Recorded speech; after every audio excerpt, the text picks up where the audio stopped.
సభాధ్యక్షులు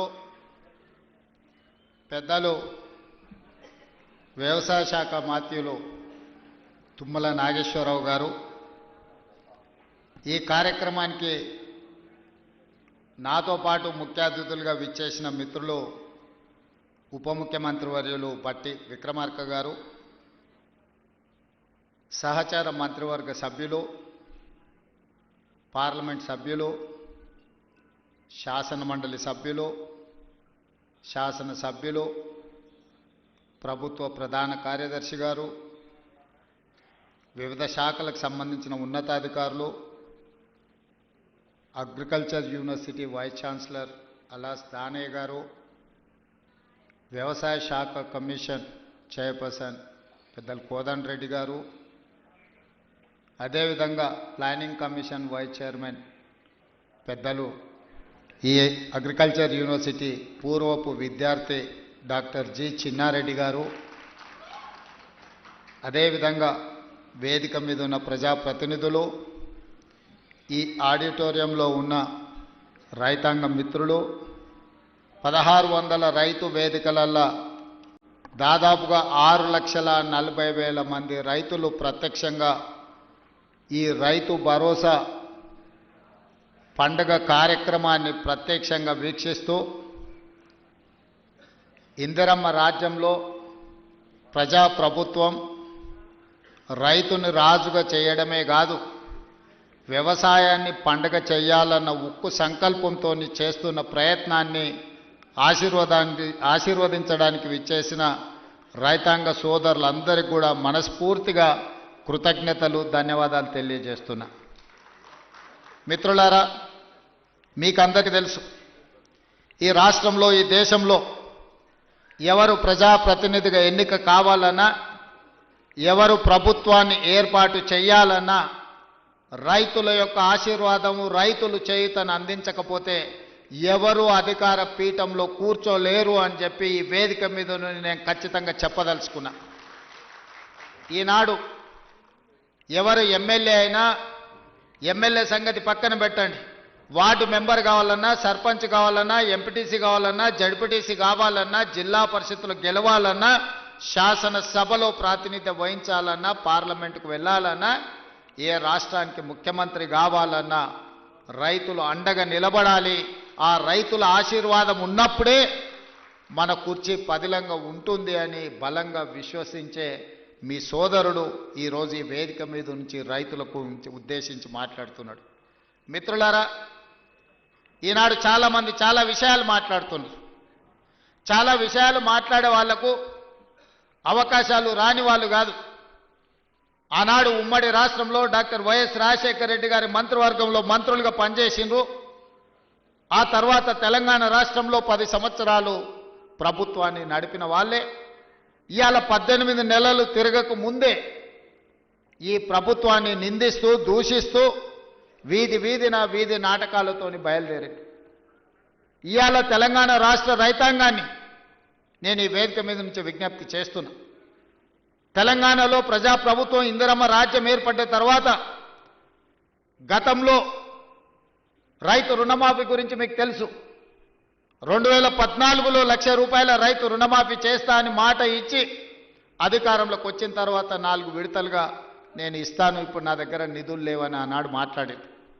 4 విడతలలో అసలు కంటే మిత్తి తడిసి మోపెడై నెత్తి మీద అప్పు, చేతిలో చిప్ప వచ్చే పరిస్థితి రైతులకు ఏర్పడ్డది ఆనాడు. తిరిగి 2018లో మళ్ళీ అదే వాగ్దానం ఇచ్చిండ్రు, ₹1,00,000 రైతు రుణమాఫీ చేస్తాం. మొదటిసారి తప్పు జరిగింది, రెండవసారి తప్పు జరగకుండా మేము చూసుకుంటాం, ₹1,00,000 రైతు రుణమాఫీ చేస్తామని. 5 సంవత్సరాల తర్వాత వెనక్కి తిరిగి చూస్తే ₹11,500 రైతు రుణమాఫీ చేస్తే 8,500 కోట్ల రూపాయలు మిత్తికే సరిపోయినాయి. 3,000 చిల్లర మాత్రమే ఆనాడు రైతులకు రుణమాఫీ చేసిండ్రు. 2 విడతలుగా మొత్తం లెక్క గడితే 10 సంవత్సరాలు 2 విడతలు ఆనాటి ప్రభుత్వం రైతులకు సరాసరిగా అందించింది 16-17 వేల కోట్ల రూపాయలకు ఎక్కువ ఇవ్వలేదు. కానీ మొదటి సంవత్సరంలోనే ప్రజాప్రభుత్వం మీ ఆశీర్వాదంతో వచ్చిన తర్వాత ఎన్నో ఇబ్బందులు ఉన్నా 10 సంవత్సరాలలో ఆనాడు వాళ్ళు చేసిన విధ్వంసం 100 సంవత్సరాలైనా కోలుకోలేని పరిస్థితికి తెలంగాణ రాష్ట్రాన్ని నెట్టేసింది. ఆనాడు ఫీజు రియంబర్స్మెంట్ కావచ్చు, రైతు రుణమాఫీ కావచ్చు, రైతుల గిట్టుబాటు ధర కావచ్చు, ఏ విషయంలో అయినా ఆనాడు తెలంగాణ రాష్ట్రంలో ఆర్థిక విధ్వంసానికి పాల్పడి తెలంగాణ రాష్ట్రాన్ని దిగజారిన ఆర్థిక వ్యవస్థను ఆనాడు మాకు అందించిండ్రు. అయినా మనోస్థైర్యాన్ని కోల్పోలే. అప్పటి వరకు 4 లక్షల కోట్ల రూపాయలు మాత్రమే అప్పు ఉందని అబద్ధాలు చెప్పి కప్పిపుచ్చి మనం గ్రామాలలో చూసినాం. అప్పులకు కూరుకుపోయిన పిల్లగానికి పిల్లనియాలంటే మాకు అప్పులు లేవయా, ఆర్భాటంగా మాకు పెద్ద పెద్ద కార్లు ఉన్నాయి, పెద్ద పెద్ద బంగళాలు ఉన్నాయి, అద్దాల మేడలు ఉన్నాయి. ఈ అద్దాల మేడలు చూసి మా పెద్ద కార్లను చూసి మాకు పిల్లని ఇవ్వండి అని చెప్పి ఊరి మీద కట్నాన్ని ఎక్కువ తెచ్చుకునేటోళ్ళం మనం గ్రామాలలో చూసినాం. అదే విధానాన్ని ఆనాటి ప్రభుత్వంలో పెద్దలు పెద్ద పెద్ద బంగళాలు కట్టిండ్రు, అద్దాల మేడలు కట్టిండ్రు, రంగుల గోడలు చూపించిండ్రు. కానీ రైతుల యొక్క ఆర్థిక వ్యవస్థ చిన్న భిన్నం అయిపోయింది. విద్యార్థులకు ఫీజు రియంబర్స్మెంట్ ఇవ్వలేని పరిస్థితి, రైతులకు రుణమాఫీ చేయలేని పరిస్థితి, రైతులు పండించిన పంటను కొనుగోలు చేయలేని దివాలా పరిస్థితి తెలంగాణ రాష్ట్రంలో ఉండే. ఆనాడు అసెంబ్లీ సాక్షిగా ఆనాటి పెద్ద ఆయన చెప్పిండు, మేమేం సత్రం నడపలేమీడా, రైతులకు మేము పండించిన పంట కొనాలంటే 7,000 కోట్ల రూపాయల నష్టం వచ్చింది, మేమెందుకు కొంటాం, ఓరేసుకుంటే మీరు ఉరేసుకున్నట్టే. ఆనాడు చెప్పిన మాట వాస్తవం కాదా అని నేను మిమ్మల్ని అడుగుతున్నా. మిమ్మల్ని అందరినీ ఒరేసుకోవద్దు, ఒరేసుకుంటే మేము కొనుగోలు చేయం, ఒకవేళ మీరు ఒరేసుకుంటే ఉరేసుకొని చావాల్సిందే అని రైతులకు చెప్పి స్వయంగా వాళ్ళ వ్యవసాయ భూమిలో ఫామ్ హౌస్లో 150 ఎకరాల ఒడ్లు పండిస్తే అవి మొత్తం తీసుకొచ్చి బహిరంగంగా పెట్టిన. ఆనాడు వాళ్ళ పొలంలో పండించిన వడ్లకు 4,200 రూపాయలు ధర ఇచ్చి కొనుగోలు చేసేటోళ్ళు వచ్చారు. మరి మనం పండించిన పంట 200 తక్కువైనా 2,000కు మేము అమ్ముతామంటే కొనేటోళ్ళు లేరు. మేము ఐకేపీ కేంద్రాలు తెరవమని చెప్పి ఆనాటి పరిస్థితి, ఆనాటి ప్రభుత్వం రైతులకు పంగనామాలు పెట్టే పరిస్థితి తీసుకొచ్చింది. ఇవన్నీ ఇంకా మర్చిపోలే, ఇప్పుడే ఆనాటి గాయాలు మానిపోలే. అయినా అలాంటి పరిస్థితుల్లో తెలంగాణ రాష్ట్రంలో ప్రభుత్వాన్ని ఏర్పాటు చేసి ఆనాడు స్పష్టంగా చెప్పినాం, మీరు వరి పండించండి, రాష్ట్ర ప్రభుత్వం కొనుగోలు చేస్తుంది, చివరి గింజ వరకు కొనే బాధ్యత మా ప్రభుత్వం తీసుకుంటుంది. ఎందుకంటే ఆనాడు ఇందిరమ్మ రాజ్యంలో సోనియా గాంధీ గారు కనీసం మద్దతు ధరను తీసుకొచ్చి రైతు పండించిన పంటకు దళారుల చేతిలో మోసపోకుండా ఈరోజు కనీసం మద్దతు ధరను అందించి రైతు పండించిన పంట కొనుగోలు చేసే బాధ్యత మాది అని చెప్పి ఈరోజు కాంగ్రెస్ ప్రభుత్వం మీ ముందు నిలబడి మొదటి విడతగా పంట కొనుగోలు చేసినాం. రెండవ విడతకు వచ్చినప్పుడు నేను చెప్పిన పెద్దలు ఉత్తమ్ కుమార్ రెడ్డి గారితో మాట్లాడి, అన్న దొడ్డు బియ్యం తింటలేరు, ఈరోజు గ్రామాలలో చైతన్యం వచ్చింది. రైతులు స్వయంగా 10 రూపాయలు ఖర్చైనా కూలికి పోయి ఉపాధి హామీ కూలీ చేసుకునే పేదలు కూడా ఈరోజు సన్న బియ్యంతో బుక్కడు అన్నం తింటుండ్రు. సన్న బియ్యం మనం ఇవ్వాలి, సన్న బియ్యం ఇవ్వాలి అంటే మన రైతులు సన్న వడ్లు పండించాలి. ఎందుకంటే తెలంగాణలో పండించే వడ్లు నాణ్యమైనవి, శ్రేష్టమైనవి. కానీ దొడ్డు బియ్యం పండిస్తే దొడ్డు బియ్యం తినే పరిస్థితి లేదు. మనము రేషన్ షాపులలో దొడ్డు బియ్యం ఇస్తే మళ్ళీ తిరిగి మిల్లర్లు కొంటుర్రు, లేకపోతే కోళ్ళ దానాకు పోతున్నాయి. దొడ్డు బియ్యం ఇవ్వద్దు, సన్న బియ్యం ఇవ్వాలి అని నేను చెప్పిన.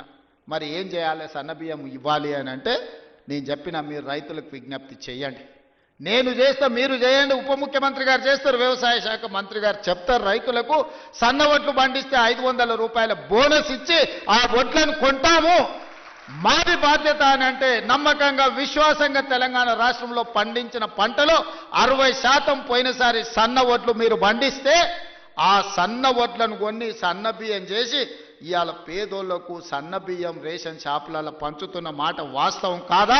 6,40,000 కుటుంబాలు ఈరోజు రైతు వేదికలలో ఉన్నారు. ఇవాళ మా అక్కలీడికి వచ్చిండ్రు, రైతులు మాట్లాడినరు, మా ఆడబిడ్డలు మాట్లాడినరు. ఇవాళ పిల్లలకు రేషన్ షాపుల్లో మా ప్రభుత్వం ఇస్తున్న సన్న బియ్యంతో అన్నం పెడుతున్నారా లేదా ఒకసారి ఆలోచన చెయ్యండి. ఇవాళ మా రైతాంగానికి నేను ధన్యవాదాలు చెప్పదలుచుకున్నా. మీరు ఈ ప్రభుత్వం మీద నమ్మకంతో, విశ్వాసంతో బోనస్ ఇస్తారో ఇవ్వరో అని అనుమానం ఉన్నా మీరు సన్న వడ్లు పండించిండ్రు కాబట్టి ఆ సన్న వడ్లు ఇవాళ బియ్యంగా మారి పేదోళ్ళ కడుపు నింపుతున్నది అని అంటే రైతులు చేసిన ధైర్యం. అందుకే మీరు పండించిన సన్న వడ్లకు 500 రూపాయల బోనస్ ఇచ్చి కొనుగోలు చేసినాం. ఇవాళ ధైర్యంగా నిటారుగా నిలబడి తెలంగాణ రాష్ట్రం నెంబర్ 1 వడ్లు పండించడంలో ఒక్క సంవత్సరంలో 2,80,00,000 మెట్రిక్ టన్నుల వడ్లు పండించి దేశంలోనే మొదటి స్థానంలో, ఒకనాడు ఆంధ్రప్రదేశ్ పంజాబ్ మొదటి స్థానంలో ఉంటే ఇవాళ తెలంగాణ రాష్ట్రం వరి పండించడంలో మొదటి స్థానంలో ఉంది. అందులో సన్న వడ్లు పండించడంలో మనం మొదటి స్థానంలో ఉన్నాం. ఇవాళ మన రైతుల శ్రమ ఊరిక పోలే. ఇవాళ మీరు కష్టపడి పండించిన సన్న వడ్లు బియ్యంగా మారి పేదోళ్ళ కడుపు నింపుతున్నాయి అని అంటే ఇంతకంటే రైతుల కళ్ళల్లో ఆనందం ఏముంటుంది? తెలంగాణ రాష్ట్ర ముఖ్యమంత్రిగా మీ సోదరుడిగా ఇంతకంటే విజయం ఏముంటుందని చెప్పి నేను ఈ సందర్భంగా మిత్రులారా మిమ్మల్ని అడుగుతున్నా. అందుకే ఇవాళ రకరకాల ఇబ్బందులు ఉన్నాయి. చాలామంది ఈరోజు మా బిల్లులు రాలేదంటున్నారు. అక్కడక్కడ మా సర్పంచులు రణగొన ధ్వని చేస్తున్నారు మా బిల్లులు రాలేదని. నేను మా సర్పంచ్ మిత్రులను అడుగుతున్నా, అయ్యా నేను వచ్చే నాటికే మీ కాలం అయిపోయింది సర్పంచుల పదవి. మీ సర్పంచ్ పదవులు, మీరు సర్పంచులుగా చేసిన పనులు మా హయాంలో చేయలే. ఆనాడు మీరు పనిచేస్తే ఆనాడు బిల్లులు చెల్లించండి. ఆయన మీలాకటి బిల్లులు చెల్లించనివి 1,29,000 కోట్ల రూపాయలు నా నెత్తి మీద అప్పు మోపి పొయ్యిండు. మొయ్యలేనంత భారం, నడుము వంగిపోయే పరిస్థితి ఉంది. దాదాపుగా 60,000 కోట్ల రూపాయలు కాంట్రాక్టర్లకు బిల్లులు పెండింగ్ పెట్టిపోయిండు. ఉచిత కరెంటు బిల్లులు 20,000 కోట్లు విద్యుత్ శాఖకు పెండింగ్ పెట్టిపోయిండు. ఇట్లా చెప్పుకుంటూ పోతే ఫీజు రియంబర్స్మెంటు, షాదీ ముబారక్, కళ్యాణ లక్ష్మి ప్రతి దగ్గర దొరికిన కాడల్లా అప్పు చేసిండు, అందిన కాడల్లా టోపీ పెట్టిండు. మొత్తానికి 8,29,000 కోట్ల రూపాయల అప్పు నా నెత్తి మీద మోపి బట్టి విక్రమార్క గారి నడుము వంగిపోయే పరిస్థితి రాష్ట్ర వ్యవస్థను, ఆర్థిక వ్యవస్థను మాకు అప్పచెప్పిండు. ఇన్ని అప్పులు, ఇన్ని తప్పులు చేసి ఇంకా ఇవాళ రోడ్ల మీదకి వచ్చి అడ్డమైన మాటలు మాట్లాడుతున్నారు. ఇవాళ ఈ వాళ్ళు చేసిన అప్పులను, వాళ్ళు చేసిన తప్పులను సరిదిద్దడానికి రోజుకు 18 గంటలు పనిచేసిన సరిపోని పరిస్థితి. ఈ నేపథ్యంలో ఈరోజు సర్పంచులు ఒక పక్కన ఫీజు రియంబర్స్మెంట్, ఇంకొక పక్కన ప్రభుత్వ ఉద్యోగులకు పాపం 35 ఏళ్ళు కష్టపడి ఉద్యోగాలు చేసి వాళ్ళు దాచిపెట్టుకున్న పైసలు, వాళ్లకు రిటైర్మెంట్ బెనిఫిట్స్ ఇవాళ 12,000 కోట్ల రూపాయలు బకాయిలు పెట్టిపోయాడు. ఎవరైనా నమ్మకంగా ప్రభుత్వం దగ్గర పనిచేసి 35 సంవత్సరాల తర్వాత రిటైర్ అయిపోతే రిటైర్మెంట్ బెనిఫిట్స్ ఇవ్వాల్సిన పరిస్థితి ఈరోజు రాష్ట్ర ఆర్థిక వ్యవస్థ దెబ్బతిన్నది. ప్రభుత్వ ఉద్యోగస్తులకు, ఒకప్పుడు ప్రభుత్వ ఉద్యోగస్తులకు మొదటి తారీఖు నాడు రిజర్వ్ బ్యాంకు నుంచి సరాసరి వాళ్ళ ఖాతాల్లోకి జీతాలు వెళ్ళేది. గత ప్రభుత్వంలో విడతల వారీగా ఇన్స్టాల్మెంట్లు జీతాలు ఇవ్వాల్సిన పరిస్థితి నుంచి మొదటి తారీఖు నాడు జీతాలు ఇచ్చే పరిస్థితికి మనం తీసుకొచ్చినాం. ఒక్కొక్కటిగా సరిదిద్దుతున్నాం, ఒక్కొక్క వ్యవస్థను ప్రక్షాళన చేస్తున్నాం. ఈరోజు ఉన్న కష్టాలకు ప్రభుత్వ ఉద్యోగులకు రిటైర్మెంట్ బెనిఫిట్స్ ఇవ్వాలంటే కష్టంగా ఉంది. విద్యార్థులకు, కాలేజీలకు ఫీజు రియంబర్స్మెంట్ ఇవ్వాలంటే కష్టంగా ఉన్నది. షాదీ ముబారక్, కళ్యాణ లక్ష్మిని అమలు చేయాలంటే కష్టంగా ఉన్నది. ఆ కష్టాలను ఎదుర్కొంటూనే, సరిదిద్దుకుంటూనే ఈనాడు ఈ రైతుల కోసం 9 రోజుల్లో దాదాపుగా 9,000 కోట్ల రూపాయలు ఇవ్వాలి. అగ్రికల్చర్ యూనివర్సిటీలో మీతో కలిసి ఈ రైతులకు వ్యవసాయం దండగ కాదు, వ్యవసాయం పండుగ చెయ్యాలి. వ్యవసాయం అంటే 10 మందికి సాయం చేసే వృత్తి.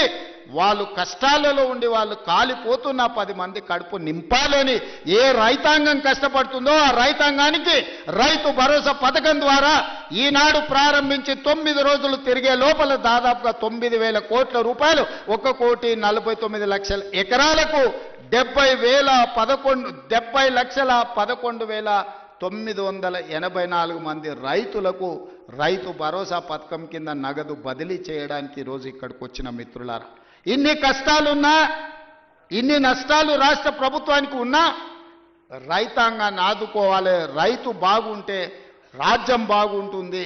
ఇవాళ రైతు చేతుల నగదు ఉంటే అప్పులోల చేతుల బలి కాకుంటాడు. అప్పులకు, మిత్తీలకు ఇవాళ వెళ్ళి రైతు బలి కాకూడదన్న ఏకైక లక్ష్యంతోనే ఈరోజు ఈ కార్యక్రమాన్ని తీసుకున్నాం. ఇప్పటి వరకు దాదాపుగా రైతు రుణమాఫీ కావచ్చు, లేకపోతే రైతు భరోసా కావచ్చు, అదేవిధంగా వ్యవసాయానికి ఉచిత విద్యుత్తు కావచ్చు, అదేవిధంగా రైతులు పండించిన పంట కొనుగోళ్లు, దాంతోపాటు బోనస్ కావచ్చు, అదేవిధంగా రైతు బీమా కావచ్చు, ఈ 18 నెలలల్లా కొనుగోలుతో సహా మొత్తం కలిపితే 1,01,728 కోట్ల రూపాయలు ఖర్చు పెట్టిన రాష్ట్రం తెలంగాణ రాష్ట్రం. ధైర్యంగా పైసకు లెక్క చెప్తా రేపు అసెంబ్లీలో. 18 నెలల్లో రైతులు పండించిన పంటకు గిట్టుబాటు ధరతో పాటు బోనసు, రుణమాఫీ, రైతు బీమా, రైతు భరోసా కలిపి 1,00,000 కోట్ల రూపాయలు ఖర్చు పెట్టిన ప్రభుత్వం, ప్రజా ప్రభుత్వం, మన ప్రభుత్వం. ధైర్యంగా గ్రామాలకు వెళ్ళి చెప్పండి. ఏ గ్రామంలో అయినా సవాలు విసురుదాం. ఆ 10 సంవత్సరాలలో వాళ్ళు చేసిన రైతు రుణమాఫీ ఎంత, ఒక్క సంవత్సరంలో మనం చేసిన రైతు రుణమాఫీ ఎంత. గ్రామ సభలు పెడదాం, గ్రామాలలో చర్చ పెడదాం.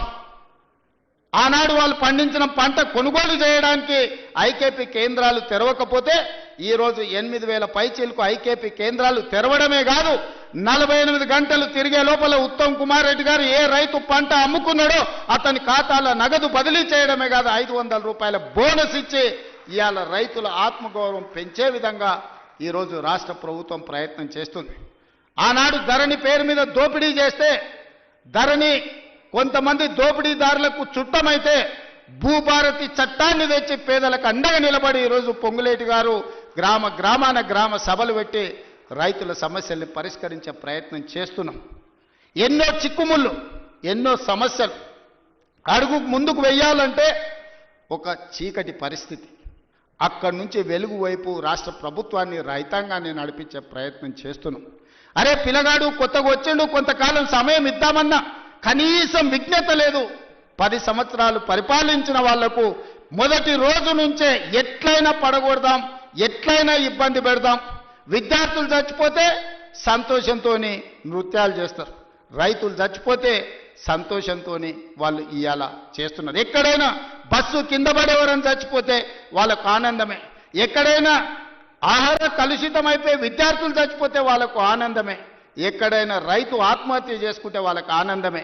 ఎందుకంటే వీళ్ళ చావుల పునాదుల మీద అధికారం అల్కగా ఎక్కువచ్చన్న ఆలోచన, దుర్మార్గమైన దురాలోచనతోటి ఈరోజు ప్రతిపక్ష పార్టీ పనిచేస్తున్నది.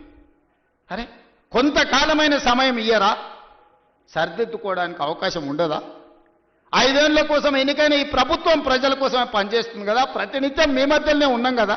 ఎక్కడైనా ఫామ్ హౌస్లో పండుకున్నామా, ఎక్కడైనా దాచుకున్నామా? లేం కదా, మీ మధ్యలోనే ఉన్నా కదా. ఎవరు వచ్చినా కలుస్తున్నాం కదా. నేను కానీ మా మంత్రులు కానీ ఏ ఒక్క రోజైనా ఈ రైతాంగాన్ని కలవకుండా, మా ఎమ్మెల్యేలు గ్రామాలు తిరగకుంటే ఎక్కడైనా ఉన్నారా ఈ 18 నెలల? గతంలో ఎప్పుడైనా ముఖ్యమంత్రి ఎన్నిసార్లు కనిపించిండో లెక్కలు తీయండి. ఎన్నిసార్లు సచివాలయానికి వచ్చిండో మీరు చూడండి.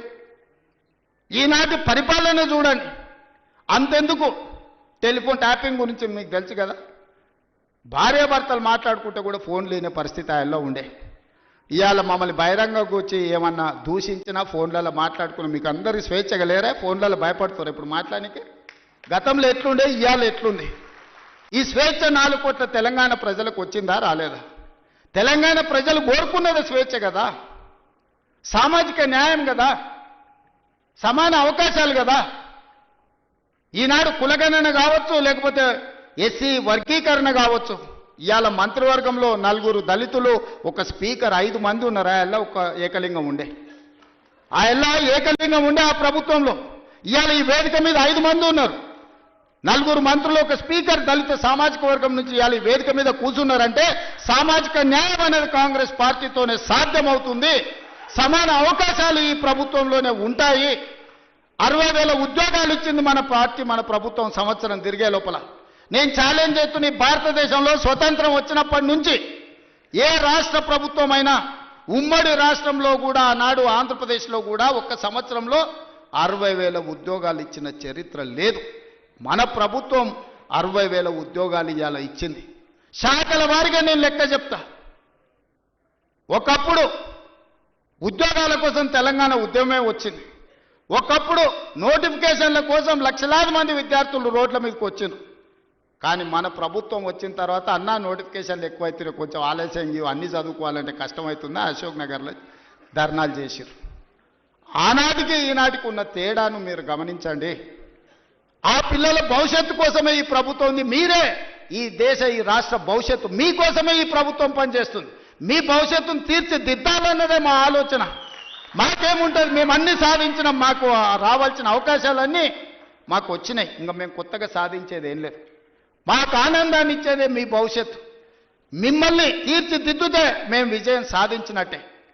ఇవాళ మీ అందరి కోసం ఈ రైతుల పిల్లలే ఈరోజు వ్యవసాయ శాఖ యూనివర్సిటీలో చదువుకుంటున్నారు. ఇవాళ డాక్టర్లైనా, లాయర్లైనా, ఇంజనీర్లైనా, ఐఏఎస్ ఐపీఎస్లైనా ఈరోజు ఈ రైతుల పిల్లలే ఈరోజు డాక్టర్లు, లాయర్లుగా రాణిస్తారు. ఇవాళ ఐఏఎస్లలో మన వాళ్ళు ఉండాలి, సివిల్ సర్వీసెస్లో ఉండాలని ఢిల్లీకి వెళ్ళి చదువుకుంటున్న విద్యార్థులకు రాజీవ్ గాంధీ గారి పేరు మీద వాళ్ళకు ఆర్థికంగా సాయం అందించాలి. పేదోళ్ళ పిల్లలు ఢిల్లీలో వెళ్ళి చదువుకోవాలంటే కష్టంగా ఉందంటే సివిల్స్కు ప్రిపేర్ అయ్యే వాళ్ళకు 2 లక్షల రూపాయలు చదువుకున్న పిల్లలకు ఆర్థిక సాయాన్ని మన ప్రభుత్వం అందించింది. ఎందుకంటే పేదోళ్ళ పిల్లలు ఈ దేశంలో ఐఏఎస్లు, ఐపీఎస్లు, ఐఎఫ్ఎస్లు అయితే ఏ రాష్ట్రంలో అయినా ఉండని, ఏ కేంద్ర ప్రభుత్వంలో అయినా పనిచేయని, పుట్టిన ఊరికి ఏదన్నా చెయ్యాలనే లక్ష్యంతో పనిచేస్తారని ఆ పిల్లల్ని సివిల్ సర్వీసెస్ వైపు మనం ఈరోజు ప్రోత్సహిస్తున్నాం. అందుకే ఈరోజు ప్రతి శాఖను ప్రక్షాళన చేసుకుంటూ వస్తున్నాం. ప్రతి ప్రయత్నం చిన్న చిన్న తప్పులు ఎక్కడైనా దొర్లినా ఎంబడే సరిదిద్దుకొని వాటిని ముందుకు తీసుకెళ్తున్నాం. మిత్రులారా, ఇవాళ తెలంగాణ రాష్ట్ర ప్రజలకు ఇదొక సంతోషకరమైన శుభదినం. 8-9 రోజుల్లో 9,000 కోట్ల రూపాయలు రైతుల ఖాతాలో పడుతున్నాయంటే నిజంగా రైతులు ఎవరి దగ్గర చెయ్యి చాల్చాల్సిన పని లేదు. ఏ పెట్టుబడికైనా ఇంతకుముందే పెద్ద ఆయన వచ్చి చెప్పిపోయిండు, సార్ ఉత్త ఒడ్లే కాదు, కూరగాయలు పండిస్తే లాభం ఉంది, మొక్క పండిస్తే లాభం ఉంది, ఆలుగడ్డలు పండిస్తే లాభం ఉంది, నేను పెట్టుబడి పెట్టిన దానికంటే నాకు అధికంగా లాభం వచ్చింది, డ్రిప్ ఇవ్వాలని పెద్ద ఆయన వచ్చి చెప్పిపోయిండు. దాని నుంచి మనం నేర్చుకోవాల్సిన అవసరం ఉంది. ఒకప్పుడు డ్రిప్, స్ప్రింక్లర్స్, వ్యవసాయ పనిముట్లు ఆనాడు ఉచితంగా లేకపోతే 90% సబ్సిడీతో కాంగ్రెస్ ప్రభుత్వం ఇచ్చింది. ఇవాళ అవన్నీ మాయమైపోయినాయి.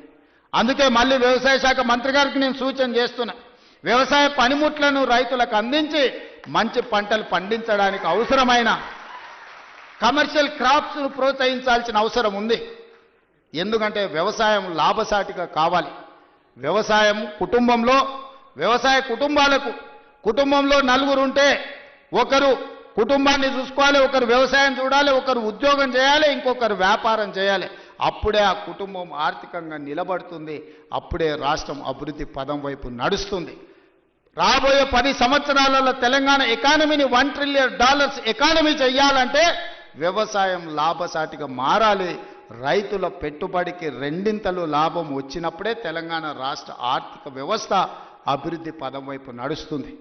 మరి తెలంగాణ రాష్ట్ర ఆర్థిక వ్యవస్థ అభివృద్ధి పదం వైపు నడపాలంటే పరిశ్రమలు పెట్టే వాళ్ళకు సబ్సిడీలు ఇవ్వడమే కాదు, పరిశ్రమలు పెట్టే వాళ్ళకు భూములు ఇవ్వడమే కాదు, వ్యవసాయం చేసుకుంటున్న పేద రైతులకు కూడా సబ్సిడీలు ఇవ్వాల్సిన అవసరం ఉంది, ఇన్సెంటివ్లు ఇవ్వాల్సిన అవసరం ఉంది, టెక్నాలజీని బదిలీ చేయాల్సిన అవసరం ఉంది, సాంకేతిక నైపుణ్యాన్ని నేర్పాల్సిన అవసరం ఉంది. ఈరోజు టెక్నాలజీలో ఏఐ టెక్నాలజీ వచ్చింది. రైతుకు తెలీదు పాపం, 2 ఎకరాలలో ఒడ్లు పండిస్తే మొత్తానికి యూరియా చల్లుతాడు.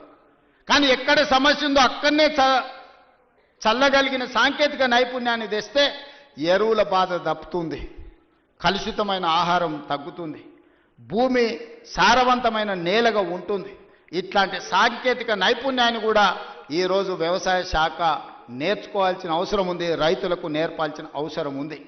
అదేవిధంగా ఈరోజు వ్యవసాయ పంపు సెట్లు సంవత్సరానికి దాదాపుగా 17,000 కోట్ల రూపాయలు ఉచిత విద్యుత్తుకి ఈరోజు మనం ఖర్చు పెడుతున్నాం.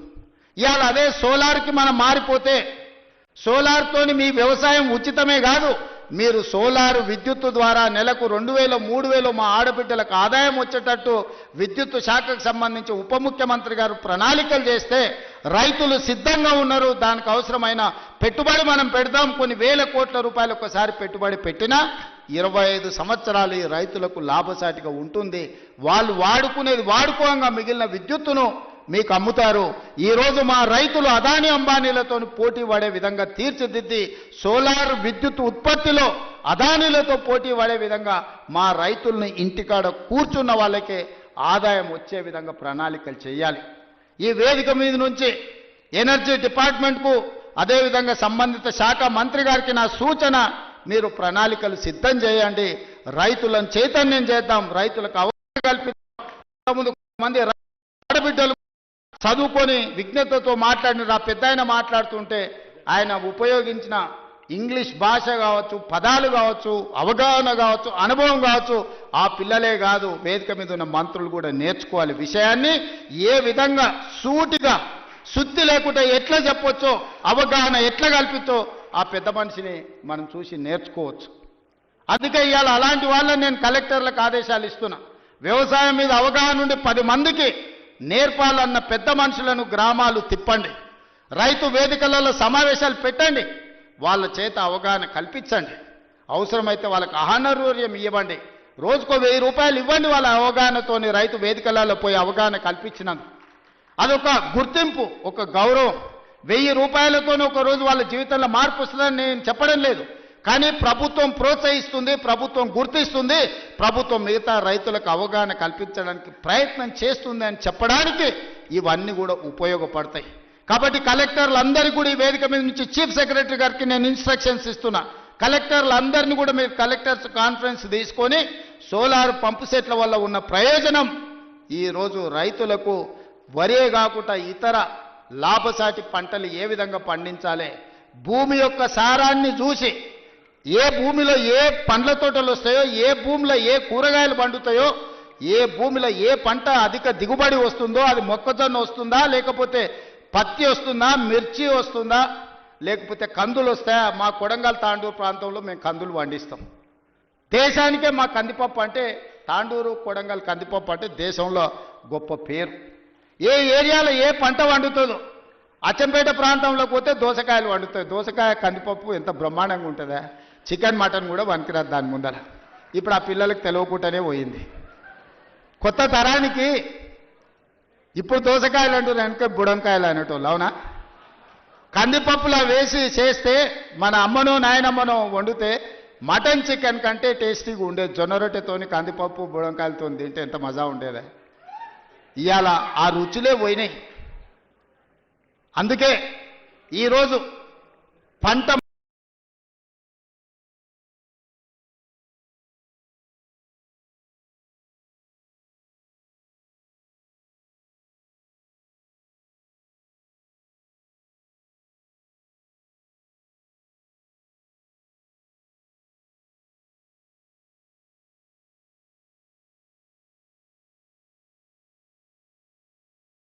అందుకే ఈరోజు పంట మార్పిడి జరగాలి, ఆలోచనలో చైతన్యం రావాలి, ప్రజలకు ఉపయోగపడాలి.